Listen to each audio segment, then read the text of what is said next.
اعوذ باللہ من الشیطان اللعین الرجیم بسم اللہ الرحمن الرحیم الحمد للہ وکفا وسلام علی عبادہ الذین اصطفی.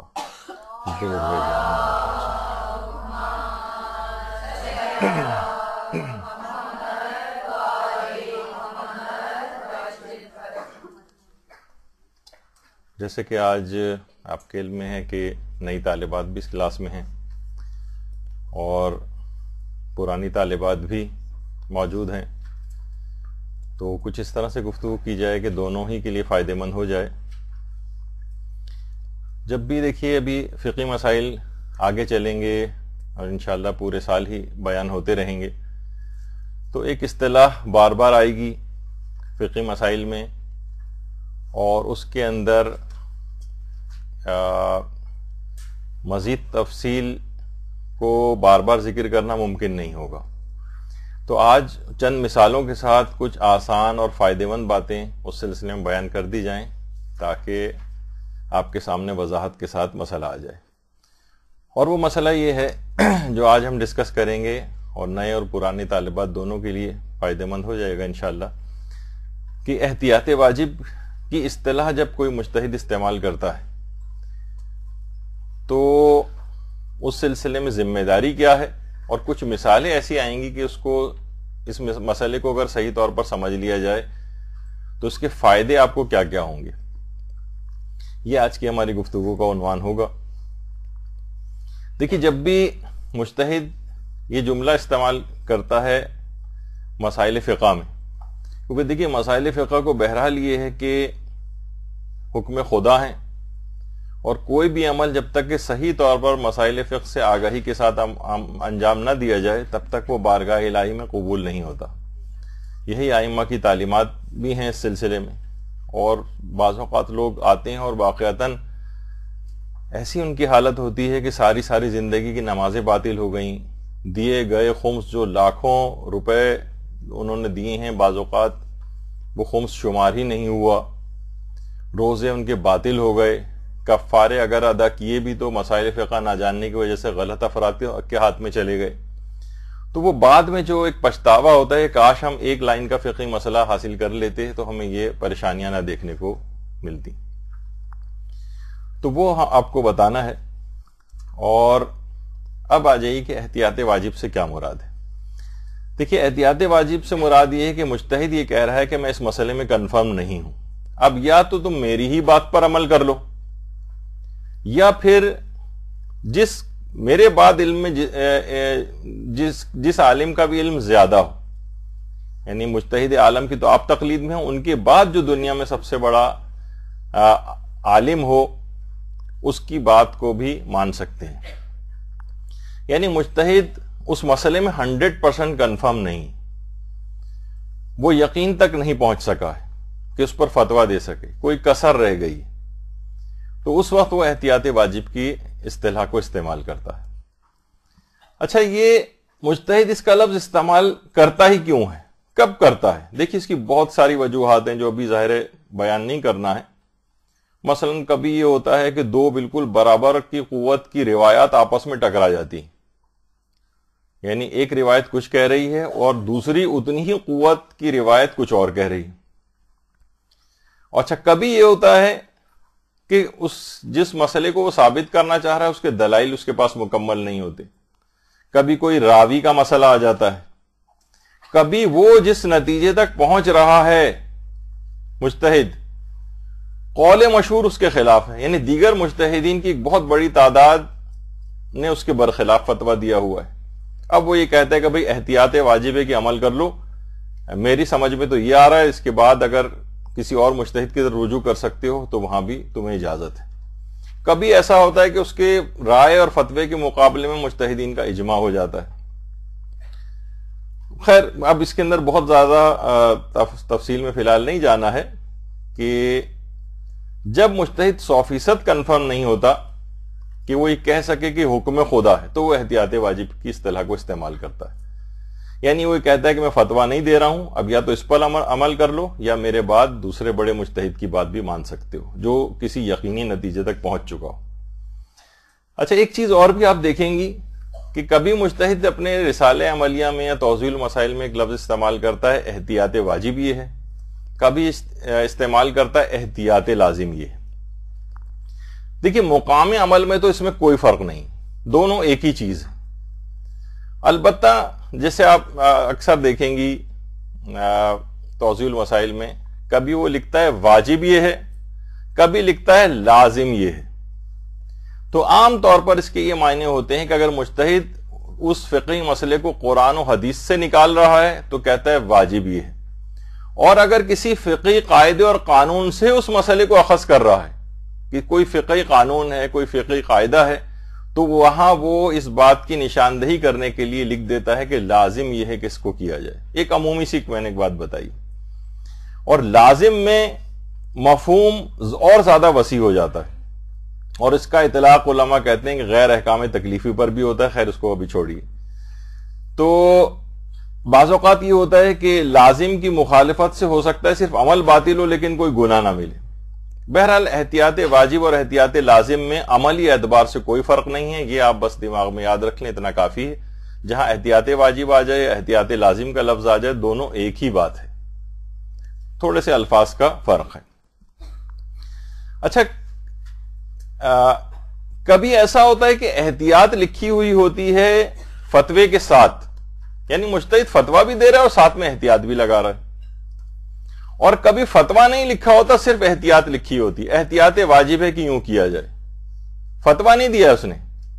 کبھی فتوے کے ساتھ۔ اچھا یہ بات یاد رکھ لیں، جب کبھی فتوے کے ساتھ احتیاط لکھی ہو تو اس کے معنی احتیاط مستحب کے ہوتے ہیں، یہ ایک دماغ میں رہی، جب آپ توضیح المسائل پڑھیں گے انشاءاللہ۔ تو اگر فتوے کے ساتھ احتیاط لکھی ہوئی ہے تو اس کے معنی احتیاط مستحب، اور اگر فتویٰ نہیں، مجتہد نے اپنی رائے کا اظہار نہیں کیا اور صرف احتیاط لکھی ہوئی کہ احتیاط یہ ہے کہ اس کام کو کیا جائے، اس کے معنی احتیاط واجب کے ہوتے ہیں۔ تو یہ آپ کو تھوڑا سا دیکھنا پڑے گا، کیونکہ اگر مجتہد ایک دفعہ بھی، یہ بات یاد رکھ لیں گے، اگر مجتہد ایک دفعہ بھی اپنی رائے اور فتوے کا اظہار کر دے، اس کے بعد جتنی بھی احتیاطیں لگائے، ہو سکتا ہے ایک ہی مسئلے میں دو تین احتیاطیں لگا دے، تب بھی اس کے معنی یہ ہوتے ہیں کہ اس احتیاط پر عمل کرنا واجب نہیں، کیونکہ وہ فتویٰ دے چکا ہے، اپنی رائے کا اظہار کر چکا ہے۔ مثلا اگر کوئی مجتہد کہے، اور ایک مجتہد کا فتویٰ گزر بھی چکا ہے، کہ مثلا وہ توضیح المسائل میں لکھتا ہے کہ پیشاب کا مقام ایک دفعہ پانی ڈالنے سے پاک ہو جاتا ہے، لیکن اس میں احتیاط ہے، لیکن اس احتیاط کو ترک نہ کیا جائے، بلکہ اس احتیاط کا ترک کرنا خود احتیاط سے خالی نہیں۔ تو آپ نے دیکھا کہ یہ آپ حیران و پریشان ہو گئی آپ کے، پتہ نہیں کیا ہے۔ جب اس نے کہا کہ پاک ہو جاتا ہے، اس کا مطلب فتویٰ دے دیا، اپنی رائے کا اظہار کر دیا۔ اب جتنی بھی احتیاطیں لگائے کہ نہیں ایک دفعہ اور پانی ڈال لو، اس کا مطلب یہ ہوا کہ یہ اب سب مستحب باتیں جو ہیں وہ بیان کر رہا ہے، یعنی اصلاً واجب ادا ہو جائے گا۔ مثلا اگر اس مجتہد کی ہم تقلید میں ہیں جو پیشاب کے لیے 2 دفعہ پاک کرنے کا قائل نہیں ہے، تو ایک ہی دفعہ میں اگر پاک ہو جاتا ہے، کسی کا اگر یہ نظریہ ہے اور اس کے بعد احتیاطیں لگا رہا ہے، تو سب مستحب احتیاطیں۔ لیکن اگر کوئی شروع سے ہی فتویٰ یہی دے رہا ہے کہ نہیں 2 دفعہ پانی ڈالنا پڑے گا تب وہ چیز پاک ہوگی، تو پھر 2 دفعہ پانی ڈالنا پڑے گا۔ لیکن اگر مجتہد نے اپنی رائے کا اظہار کرنے کے بعد احتیاط لگائی تو وہ سب مستحب احتیاطیں ہوتی۔ اچھا اب ایک اور آ جائیے، احتیاط مستحب کس کو کہتے ہیں؟ یعنی ایک ایسی احتیاط ہے، مجتہد کہہ رہا ہے کہ احتیاط مستحب ہے کہ اس کام کو کیا جائے، اس کے معنی کہ اس احتیاط پر عمل کرنا واجب نہیں، اور نہ ہی اس مسئلے میں کسی دوسرے مجتہد کی طرف رجوع کا کوئی محل ہے۔ یہ رجوع کرنے کا مسئلہ، احتیاط واجب میں دوسرے مجتہد کی طرف رجوع ہو سکتا ہے، لیکن احتیاط مستحب کے اندر رجوع کی یہ جگہ نہیں۔ تو احتیاط مستحب میں چاہیں تو آپ عمل نہ کریں، چھوڑ دیں اس احتیاط کو بالکل، ابھی مثالیں دیتا ہوں میں، اور اگر عمل کریں گے تو امید ہے کہ آپ کو ثواب ملے۔ اچھا اب مثلا مثال دے دوں ایک، مثلا اگر عورت کا ارادہ یہ ہو کہ مثلا وہ گھر سے پرفیوم لگا کے نکل رہی ہے کہ نامحرموں کو میں سنگھاؤں معاذ اللہ، یا کسی کو یعنی اپنے لیے نہیں لگا رہی وہ، بلکہ لوگوں کو دوسرے نامحرم لوگوں کے لیے لگا رہی، تو یقیناً اس کا لگا کر باہر نکلنا اس انداز سے حرام ہو جائے گا، اس کی نیت اگر اس قسم کی۔ لیکن عام طور پر صرف اپنے جسم کی بو کو اوور کم کرنے کے لیے، یا اسے خود اچھا لگ رہا ہے کہ میں پرفیوم لگاؤں، اور وہ کسی بھی نامحرم والی کوئی نیت نہیں، تو عورت کے لیے پرفیوم لگانے کی اجازت ہے۔ لیکن علماء فرماتے ہیں، آغا سیستانی بھی اس میں، کہ احتیاط مستحب ہے کہ اگر کہیں باہر نکلنا ہے اس کو تو وہ خوشبو کو ترک کرے۔ احتیاط مستحب ہے کہ خوشبو نہ لگائے، یعنی بہت اچھی احتیاط ہے۔ ہر دفعہ انسان کو اب تقوی پرہیزگاری میں بھی آگے بڑھنا چاہیے، احتیاط کی چیزوں کے اوپر عمل کرنا چاہیے، زیادہ سے زیادہ ثواب کو حاصل کرنا چاہیے، اپنے نامہ اعمال کو بھاری کرنا چاہیے۔ تو یہ مجتہد استعمال کرتا ہے احتیاط مستحب ہے کہ اگر ایسی کوئی منفی نیت نہیں بھی ہے تب بھی گھر سے باہر نکلتے وقت خوشبو کا استعمال نہ کرے۔ اچھا، اسی طرح سے مثلا آقا سیستانی کا ایک نظریہ یہ ہے کہ مثلا وہ انگوٹھی کو پہننے کی اجازت دیتے ہیں عورت کو، مردوں کے لیے تو ویسے ہی اجازت ہے، لیکن مثلا اگر سونے کی انگوٹھی وغیرہ پہنی ہوئی عام طور پر شادی شدہ عورتیں پہنتی ہیں، اکثر ہی سوال اٹھتا ہے کہ بھائی عورتیں زیورات کیوں پہنتی ہیں؟ تو اس وجہ سے پہنتی ہیں کہ وہ شادی شدہ لگیں، اور مرد ان چیزوں کا استعمال کیوں نہیں کرتے؟ تو کہا جاتا ہے اس وجہ سے کہ ان کی شکل سے ہی پتہ چل جاتا ہے کہ شادی شدہ ہے۔ تو بہرحال تو اگر کوئی بھی انگوٹھی پہنی ہوئی ہے، مثلا منگنی کی انگوٹھی ہے، شادی کی انگوٹھی ہے، اور اس کا ہدف خود نمائی نہیں، خود نمائی نہیں، مثلا بعض اوقات ہوتا ہے نا کہ مثلا بیٹھی ہوئی ہیں اور گھٹنے کے اوپر ہاتھ رکھا ہوا ہے اور اپنی انگوٹھی کو نمایاں کر رہی ہیں مثلا دوسرے کو دکھانے کے لیے، اس قسم کا اگر کوئی چیز نہیں ہے، خود نمائی کا ہدف نہیں ہے، تو نامحرم کے سامنے بھی عورت کو انگوٹھی پہننے کی آغا سیستانی نے اجازت دی۔ البتہ اس میں پھر کہا ہے کہ احتیاط مستحب ہے کہ نامحرم کے سامنے نہ پہنے، اجازت ہے لیکن ثواب ملے گا اس کو اگر وہ یہ والی احتیاط کرے، نامحرم کے سامنے انگوٹھی کو ظاہر نہ کرے یا نہ پہنے اس کے سامنے۔ یعنی اگر اس نے پہنی ہوئی نامحرم کے سامنے چھپا لیتی ہے، ہاتھ چادر کے اندر کر لے، پھر ظاہر ہے کہ یہ والی اس احتیاط کی ضرورت نہیں، وہ اس وقت ہے جب ہاتھ اس کا باہر رہے اور نامحرم کی نگاہ مثلا اس کے ہاتھ پہ پڑ سکتی ہو۔ حرام پھر بھی نہیں ہے،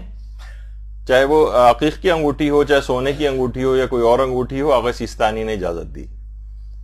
تو لیکن فرماتے ہیں کہ احتیاط مستحب یہ ضرور ہے کہ وہ نامحرم کے سامنے نہ پہنے۔ اچھا، اسی طرح سے غیبت کے متعلق کہ مثلا اگر کوئی شخص غیبت آپ کے سامنے کسی کی کر رہا ہے تو نہیں انل منکر کے اعتبار سے تو آپ کی ایک ذمہ داری ہے کہ اس کو غیبت سے روکیں، غیبت سے روکیں اس کو، وہ ایک الگ واجب ذمہ داری ہے۔ اچھا، لیکن فرماتے ہیں علماء کہ احتیاط مستحب یہ ہے کہ سننے والا اس شخص کا دفاع کرے کہ جس کی غیبت ہو رہی۔ مثلا ایک تو ہوتا ہے آپ سن کر آپ نے اس کی بات کاٹ دی، اس کو غیبت سے روک دیا یا امر بالمعروف کر کے اس کو منع کر دیا، یہاں تک کی حد تک تو اپنے واجب کو ادا کر دیا،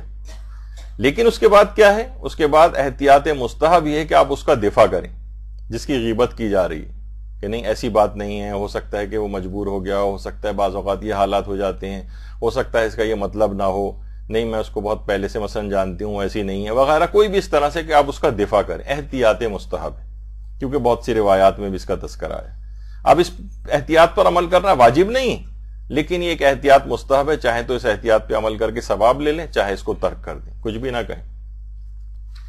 اچھا، اسی طرح سے ایک مسئلہ یہ آتا ہے مثلا کہ دیکھیے نامحرم پر بری نگاہ ڈالنا تو حرام ہے، لیکن علماء یہ فرماتے ہیں کہ حرام نہ بھی ہو، یعنی مثلا کوئی بری منفی نگاہ نہ بھی ڈالا جائے تب بھی احتیاط مستحب یہ ہے کہ عمومی حالات میں بھی نگاہ نہ ڈالی جائے، یعنی غیر ضروری طور پر ایک احتیاط مستحب ہے، کوئی ثواب لینا چاہے اس کا تو اس کا بھی ثواب لے کے غیر ضروری طور پر ہم دیکھتے ہیں کہ بالکل ہی آزادانہ طور پر ٹی وی کے اوپر عام زندگی کے اندر یہ چیزیں جو ہیں بہت کامن ہوتی جا رہی ہیں. تو بہرحال اگر کوئی منفی نگاہ نہ بھی ہو، جائز ضرور ہے کہ کوئی منفی نگاہ نہیں ہے تو دیکھا جا سکتا ہے، لیکن بہرحال یہ کہ احتیاط مستحب ہے کہ پھر بھی نگاہ نہ ڈالی جائے. اسی طرح سے ایک مسئلہ پیش آتا ہے کہ مثلا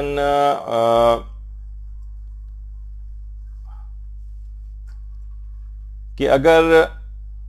کوئی شخص بڑھاپے کی وجہ سے روزہ نہ رکھ سکے تو اس پر سے روزہ معاف ہے. عام طور پر ہم روزوں کے مسائل کے اندر پڑھتے ہیں کہ وہ بہت زیادہ بوڑھا ہے، کوئی بیماری نہیں ہے اس کو، لیکن بڑھاپے کی وجہ سے وہ روزہ نہیں رکھ سکتا، اب اس پر سے روزہ معاف ہے. لیکن اکثر ایسا ہوتا ہے کہ رمضان کے بعد اگر یہ کوئی بوڑھا طاقت محسوس کرے کہ نہیں میں تو روزہ رکھ سکتا ہوں، تو احتیاط مستحب ہے کہ ان روزوں کی قضا کرے، واجب نہیں. لیکن اگر یہ ثواب لینا چاہے اور رمضان کے بعد یہ اپنی طاقت کو کچھ بحال محسوس کرے اور یہ سمجھے کہ میں رکھ سکتا ہوں، اب روزے رمضان میں نہیں رکھ پا رہا تھا لیکن اب مجھ میں طاقت آ گئی ہے، تو احتیاط مستحب ہے کہ اس کی قضا کرے. یہ ان افراد کے لیے کہ جو بہت زیادہ بوڑھے ہیں اور بڑھاپے کی وجہ سے روزہ نہیں رکھ سکتے. ویسے تو معاف ہے ان کے اوپر، لیکن اگر پھر بھی یہ طاقت محسوس کریں رمضان کے بعد تو احتیاط مستحب ہے کہ ان روزوں کی قضا کریں. اسی طرح سے ایک مسئلہ آتا ہے مثلا زلزلے سے واجب نماز آیات میں. ابھی میں اتنی زیادہ ان کی مسائل کی تفصیل میں نہیں جا رہا ہوں کہ عام طور پر جس وقت زلزلہ آتا ہے اس وقت تو بہت پینک والی حالت ہوتی ہے، اور جب تک انسان زلزلے کے بعد ظاہر بھاگتا ہے، بلڈنگ خالی کر رہا ہے، باہر آ رہا ہے، اور جب تک سیٹل ہوتا ہے عام طور پر تو آدھے پونا گھنٹہ اس کے اندر لگ جاتا ہے. تو آغا سیستانی فرماتے ہیں کہ زلزلے سے کو گزرے بہت زیادہ وقت نہ گزرا ہو، یعنی بہت جلد اس کے بعد نماز آیات کو پڑھ لیا جائے زلزلے سے جو واجب ہوتی. لیکن اگر بہت وقت گزر گیا، مثلا آدھا گھنٹہ گزر گیا، مثلا 45 منٹ گزر گئے، تو اس کے بعد پھر یہ نماز آیات زلزلے سے جو واجب ہوئی تھی اس کی قضا واجب نہیں، قضا واجب نہیں ہے اس کی. ہاں وہ میں ابھی چاند اور سورج گرہن کی بات نہیں کر رہا ہوں، ان کے تھوڑے سے مسائل الگ ہیں، لیکن زلزلے سے جو نماز آیات واجب ہوتی ہے. اور اتنا اور بتا دیا جائے کہ ایک تو ہوتا ہے کہ ذرا ویسا زلزلہ ذرا زیادہ آتا ہے، اس کے بعد کچھ آفٹر شاکس بھی آتے ہیں. ہر آفٹر شاک کے لیے بھی الگ نماز آیات پڑھنی واجب ہوتی ہے. یہ آفٹر شاکس جو ہے اس کو یہ نہ سمجھا جائے کہ بھئی یہ تو مین زلزلے کے بعد اس طرح سے تھوڑا سا آتا نہیں، وہ بھی زلزلہ شمار ہو. مثلا 20 آفٹر شاکس آئے، 20 نماز آیات واجب ہوں گی. تو ہاں اگر وقت گزر گیا واجب ہے کہ جلد سے جلد پڑھ لیں، لیکن اگر ایسے حالات نہیں تھے کہ ہم جلد پڑھ سکتے، وہ ایک الگ مسئلہ ہے، یعنی اس کے اندر جلدی کرنی ضروری تھی لیکن اس وقت پڑھنا ممکن نہیں ہوا، نہ کہیں پانی ہے کہ ہم وضو کر سکیں، نہ کوئی تیمم کا موقع ہے، بلڈنگ کو خالی کر کے بھاگنا ہے، اور کافی وقت گزر جائے اسی پینک میں، تو اگر عرفاً بہت زیادہ دیر ہو جائے تو پھر نماز آیات کی قضا واجب نہیں. البتہ احتیاط مستحب یہ ہے کہ بعد میں کبھی بھی ادا اور قضا کی نیت کے بغیر پڑھ لی جائے. یہ آغا سیستانی کا مسئلہ ہے. اور دیگر علماء تو کہتے ہیں کہ نماز آیات زلزلے سے جو واجب ہوتی وہ کبھی قضا ہی نہیں ہوتی. اگر آپ نے کبھی پڑھنی تو فوراً نہیں چاہیے تھی آپ کو، جتنی بھی جلد ممکن ہو سکے، لیکن اگر نہیں پڑھی ہے آپ نے تو وہ ساری زندگی آپ کے اوپر رہے گی اور بغیر ادا و قضا کی نیت کے پڑھیں گے اس کو. لیکن آغا سیستانی کہتے ہیں نہیں، عرفاً اگر زیادہ دیر گزر گئی ہے تو اس کی قضا واجب نہیں. احتیاط مستحب ہے کہ بغیر ادا و قضا کی نیت کے بعد میں پڑھ لیں. تو آپ نے دیکھا کہ اگرچہ نہیں بھی پڑھیں گے تو سمجھے ختم، یعنی بس وقت گزر گیا اس کا، عرفاً کافی دیر ہو گئی، اب نماز آیات جو زلزلے کی وجہ سے واجب ہوئی ہے اس کی قضا واجب نہیں. لیکن احتیاط مستحب ہے کہ بغیر ادا و قضا کے اس کو انجام دیں. تو آپ نے دیکھا کہ یہ مختلف احتیاط مستحب کا آپ کو اندازہ ہوگا کہ اس کو چھوڑ بھی سکتے ہیں، اور اگر اس ثواب کو لینا چاہیں تو اس کے ذریعے ثواب کو لیا بھی جا سکتا ہے، اور اس میں کسی دوسرے مجتہد کی طرف رجوع کا کوئی موقع نہیں. تو بہرحال اچھا، کیا احتیاط واجب فتویٰ ہوتی؟ مثلا آپ کہیں کہ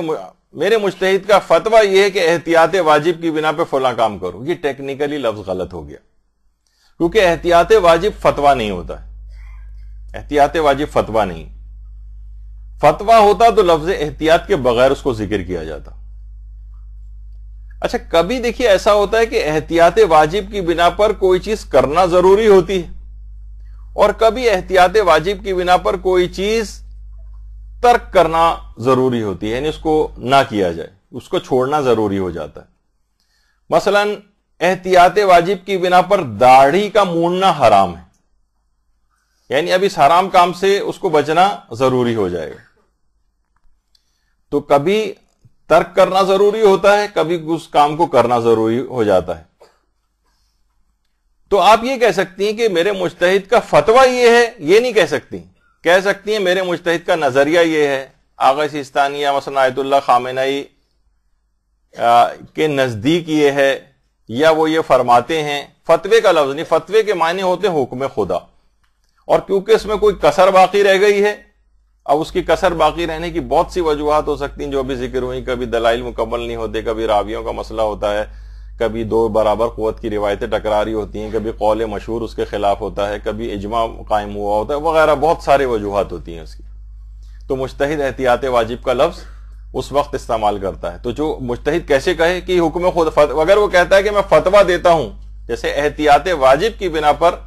داڑھی کا مونڈنا حرام ہے، اگر وہ کہے میں فتویٰ دیتا ہوں، اور بہت سے مجتہدین نے دیا بھی ہے فتویٰ، ایسا نہیں، لیکن زیادہ تر مجتہدین کا یہ نظریہ ہے کہ احتیاط واجب کی بنا پر، تو وہ اگر کہے کہ میں فتویٰ دیتا ہوں تو فتوے کے معنی ہے میں حکم خدا بتا رہا ہوں۔ تو قیامت میں وہ کہے گا، مجھ سے پوچھا جائے گا کہ بھائی جب تمہیں 99% صرف شور تھا، 1% کی کمی رہ گئی تھی، 100% نہیں تھا، تو تم نے کیسے کہا تھا کہ حکم خدا یہ، یعنی میرا فتویٰ یہ؟ تو وہ میدان قیامت میں پرسش سے ڈرتا ہے۔ تو یہ مجتہد نے اس کے لیے پھر ایک اصطلاح استعمال کی، یا تو اسی بات پر عمل کرو، میں تو اس نتیجے پہ پہنچا ہوں، لیکن 100% کنفرم نہیں ہے، 5-10%، 1-2% کا فرق آ رہا ہے میرے یقین کے اندر، تو کسی کو یقینی فتویٰ مل جائے تو وہاں پر چلا جائے، ورنہ میری اسی احتیاط کے اوپر عمل کرے۔ تو فتوے کا لفظ وہ استعمال نہیں کرتا ہے۔ تو یہ دماغ میں رہے۔ تو داڑھی کے مسئلے میں بھی تقریباً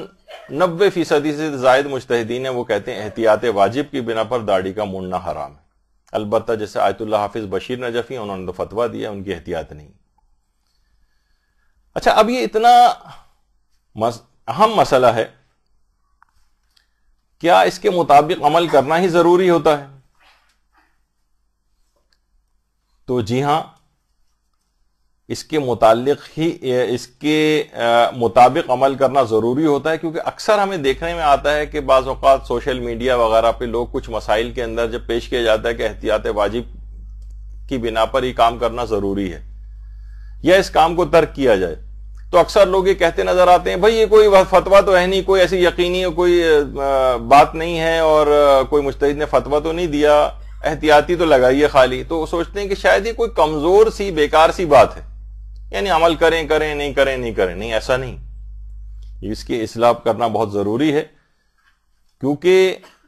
اگر آپ نے اس کی مخالفت کی تو ایک مسئلہ ہے کہ کیا اس احتیاط واجب فتوے کی مخالفت کریں گے، گناہ کوئی کام انجام دیں گے، ظاہر ہے کوئی واجب آپ سے چھوٹے گا فتوے کی مخالفت سے، یا کسی حرام کام کا ارتکاب کر لیں گے فتوے کی مخالفت سے، تو کھلم کھلا ایک لحاظ سے آپ نے گناہ کیا، عدالت متاثر ہو جاتی ہے کسی بھی شخص کی۔ تو کیا ایک مسئلہ ہے کہ کیا احتیاط واجب کی مخالفت سے عدالت ختم ہو جاتی ہے؟ دیکھیے، عدالت کی تعریف کیا ہے کہ عدالت کی تعریف یہ کہ کوئی شخص عادل اس وقت کہلایا جاتا ہے کہ جب وہ کبیرہ گناہ نہ کرے اور گناہ صغیرہ پر اصرار نہ کرے۔ اب یہ الگ ایک بحث ہے آدھے ایک گھنٹے کی کم سے کم، کہ کبیرہ گناہ کون سے ہوتے ہیں، کون سی شرائط ان کو کبیرہ بناتی ہیں، اور گناہ صغیرہ کس کو کہتے ہیں۔ عملی اعتبار سے تو بہرحال کبیرہ اور صغیرہ میں کوئی فرق نہیں، دونوں کی مخالفت حرام ہے۔ جو شہید دست غیب شیرازی فرماتے تھے نا کہ اگر کوئی شخص مثلا یہ کہے کہ میں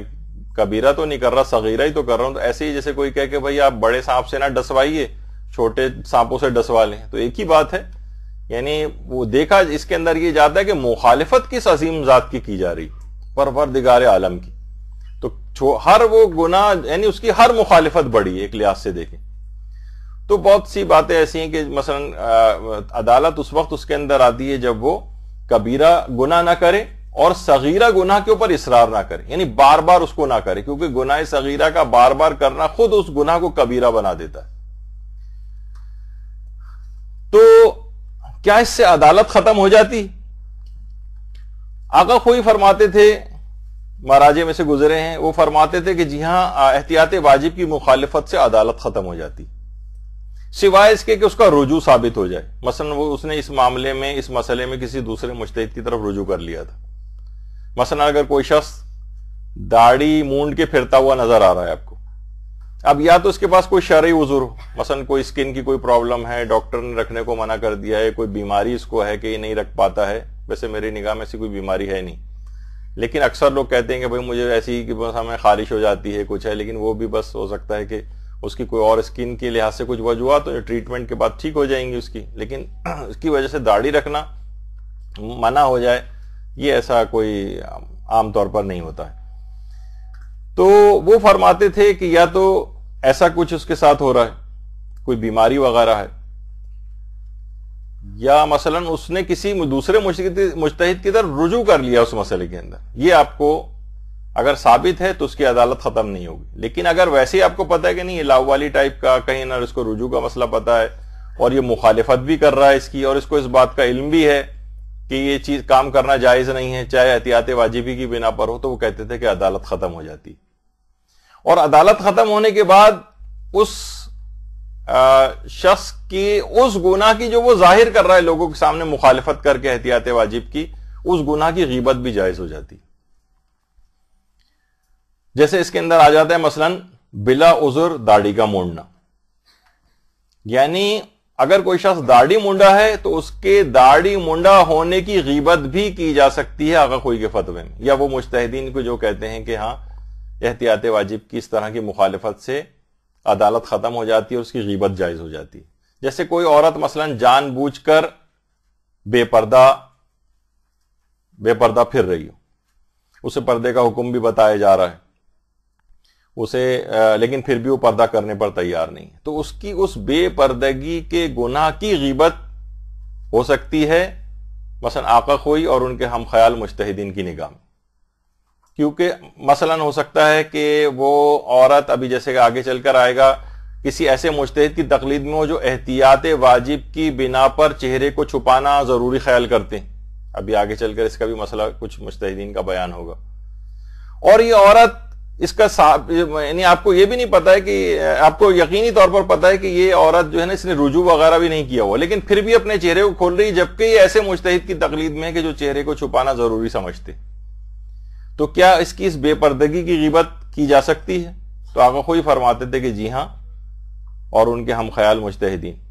آقا سیستانی کا اس میں ایک اختلاف ہے، اس وجہ سے میں ان کا نام ابھی آخر میں لوں گا. وہ یہ فرماتے ہیں آقا خوئی اور دیگر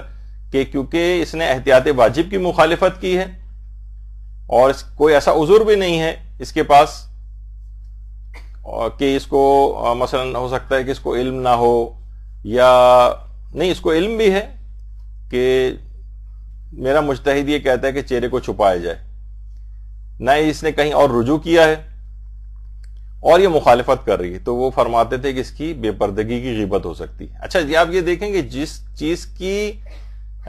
جو آدمی کھلم کھلا اپنے کسی گناہ کو ظاہر کرتا ہے خود سے، اس کی فقط اس گناہ کی غیبت کی علماء نے اجازت دی ہے کہ جو وہ کھلم کھلا کر رہا ہو. لیکن مثلا وہ کر رہی مخالفت کر رہی ہے پردے کی، لیکن مثلا وہ نماز نہیں پڑھتی ہے لیکن وہ کسی کو نہیں بتاتی، تو اس کی بے نمازی ہونے کی غیبت نہیں کر سکتے. صرف وہ اس گناہ کی غیبت کی اجازت ہے کہ جو اس نے کھلم کھلا لوگوں کے سامنے کرتی ہو. اب آ جائیے آغا سیستانی فرماتے ہیں کہ احتیاط واجب کی مخالفت سے کسی کو، اگر کوئی شخص احتیاط واجب کی مخالفت کر رہا ہے تو اس کو فاسق تو نہیں کہیں گے، البتہ اس کی عدالت کا حکم بھی نہیں لگایا جائے گا، لیکن اس پر آثار عدالت مرتب نہیں ہوں گے. یعنی اب کیا ہوگا کہ ٹھیک ہے ہم اس کو فاسق سمجھ کے اس کی غیبت تو نہیں کریں گے کیونکہ اس نے فتوے کی مخالفت نہیں کی، احتیاط واجب کی مخالفت کی، لیکن اس کے آثار عدالت اس میں نہیں آئیں گے. مثلا کیا ہے کہ اس آدمی کے پیچھے جو داڑھی مونڈا ہے اس کے پیچھے نماز نہیں پڑھ سکتے، یا مثلا وہ شخص اگر کسی کے یہاں طلاق ہو رہی ہے اس طلاق کے اندر وہ گواہ نہیں بن سکتا، یا اس طرح کی اور چیزیں. یعنی آثار عدالت اس کے اندر پیدا نہیں ہوں گے. لیکن احتیاط واجب کی مخالفت سے فاسق شمار نہیں کیا جائے گا اور اس کی غیبت جائز نہیں ہوگی. یہ آغا سیستانی کا نظریہ ہے. تو بہرحال یہ ایک مسئلہ اس کے اندر آتا ہے اور اہم بھی تھا.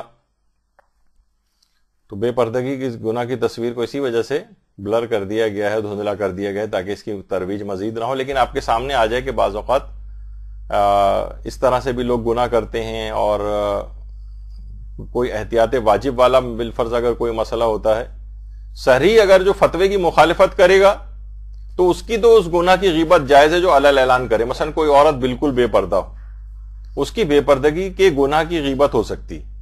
البتہ اس میں بھی علماء فرماتے ہیں کہ بہتر ہے کہ اس طرح کی غیبتوں کو بھی ترک کریں, کیونکہ ایک دفعہ انسان عادی ہو جائے تو پھر صحیح والے یعنی جو پراپر غیبت ہے وہ بھی اس کی زبان کے اوپر آ جاتی ہے, جو اسلام نے جس کی اجازت نہیں دی. تو کیوں اپنے آپ کو اس کا عادی بنایا جائے. تو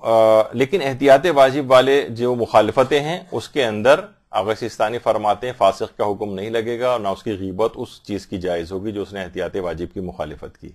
فتوے کی مخالفت کی اور کھلم کھلا اس گناہ کو ظاہر کر رہی ہے یا کر رہا ہے تو اس کی غیبت ہو سکتی ہے, اس گناہ کی فقط جو اس نے ظاہر کیا.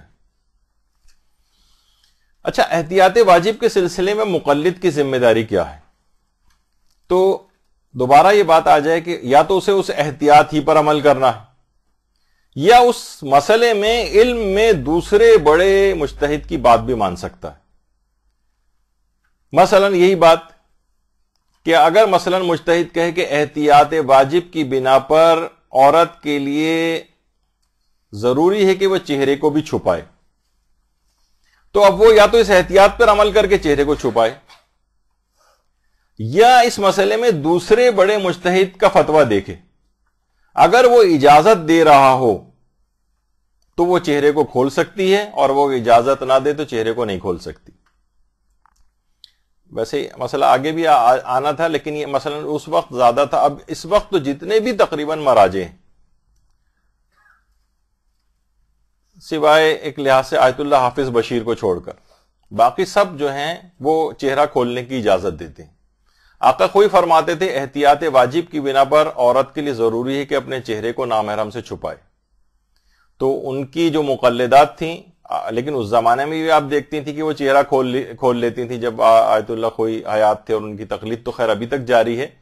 تو ان کی اس مسئلے کے اوپر ان کی کوئی مقلدہ آج بھی ہے, اور وہ چہرے کو کھولنا چاہے تو وہ دیگر مراجع کی طرف رجوع کر کے جو علم میں دوسرے بڑے نمبر پر ہوں. تو اس زمانے میں عام طور پر آغا خوئی والے, امام خمینی بھی حیات تھے, ان کے مسئلے پر عمل کر کے چہرے کو کھول لیتی تھی, کیونکہ آغا خوئی کی احتیاط واجب تھی. اور آج تو آغا سیستانی سمیت اور رہبر سمیت اور جتنے بھی اور مراجع کی تقریباً 99% جو مراجع ہیں وہ سب عورت کے چہرے اور ہاتھ کو بھی کھولنے کے قائل ہیں نامحرم. البتہ اس میں بھی وہ کہتے ہیں کہ احتیاط مستحب یہ ضرور ہے کہ اپنے چہرے کو بھی نامحرم سے چھپا لے. تو بہرحال اس کا بھی اگر حجاب کر لے تو اور زیادہ ثواب اس کو ملے گا, لیکن بہرحال واجب نہیں. تو بعض اوقات دیکھیے اس طرح سے ہوتا ہے کہ دوسرے مجتہد یا تو اس احتیاط پر عمل کر کے چہرہ چھپائے, یعنی اس احتیاط واجب کے اوپر عمل کرے, یا اس مسئلے میں دوسرے بڑے مجتہد کی بات بھی مان سکتا ہے کہ جو علم میں دوسرے نمبر پر ہو. اچھا دیکھیے, اگر ایک مسئلہ اور بیان ہو جائے, اگر کسی مجتہد کا کسی مسئلے میں فتویٰ موجود نہ ہو تو مقلد کیا کرے؟ تو اس وجہ سے اس مسئلے کو یہاں لے کر آئے. تو اس کا بھی حل وہی ہے جو احتیاط واجب والے مسئلے کا ہے. یعنی اگر کسی مجتہد کا کسی مسئلے میں فتویٰ موجود نہ ہو تو ان کا مقلد کیا کرے؟ یا تو وہ اس عمل میں احتیاط کر سکتا ہو تو احتیاط ہی کرنا ہے. مثلا اس کو کوئی کام کرنے کو دل چاہ رہا ہے اور اس کے مجتہد کا فتویٰ اس سلسلے میں ہے ہی نہیں, یعنی ایسا نہیں کہ یعنی اس نے ڈھونڈا نہیں,